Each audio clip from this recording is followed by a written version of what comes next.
Grace and peace to you. I am Bishop Regina Hassanally, and it is my delight to be with you today through the wonders of technology. This has been a year full of unforeseen challenges, but in the midst of this particular season, I have seen you continue in faithful ministry with courage, creativity, and grace. I know it has seldom been easy, and I know many of you are tired, but I want to say thank you. Thank you for your continued faithfulness and generosity. Thank you for your continual outreach in the communities you serve. You have found ways to continue to care and love for your neighbors. Many of you have given up things you would have liked to hold on to, but you let go in an effort to love others well. Thank you for that.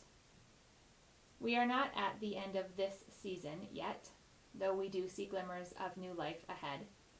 And this season has lasted longer than almost any of us could have fathomed when it began. The one thing that has remained steadfast in all that has swirled around us is the everlasting faithfulness of God. It is the God of yesterday and the God of tomorrow who remains with us and is at work among us today. I have seen God at work in you, in your congregations and your communities, and I am so thankful for the work of the Holy Spirit in you. Continue on in courage and grace, dear church. Continue to live out of your identity as God's beloved. Continue to proclaim the gospel.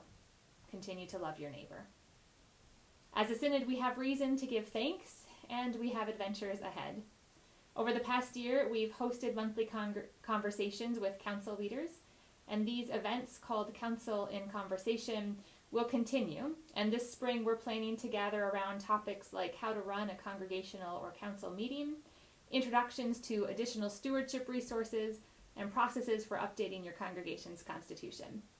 As the office of the bishop, we want to walk with pastors, deacons, and church leaders of all kinds as you live into the ministry to which you have been called.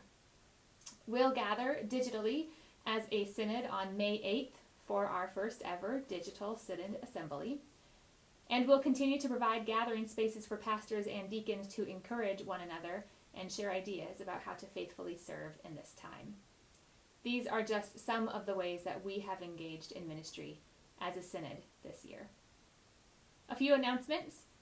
A reminder that congregational report forms are due soon, and that any nominations for synod positions can be made through your conference's representative on the nominations committee. You should be able to ask your dean who that person is. And finally, a huge thank you to all of you for the many faithful gifts of mission support your congregations have given for the sake of the ministry, both within the synod and well beyond, in the wider church and the global church. Your generosity is astounding. I have served in this office for about 1.5 years now, and this call has had more unexpected moments than expected ones.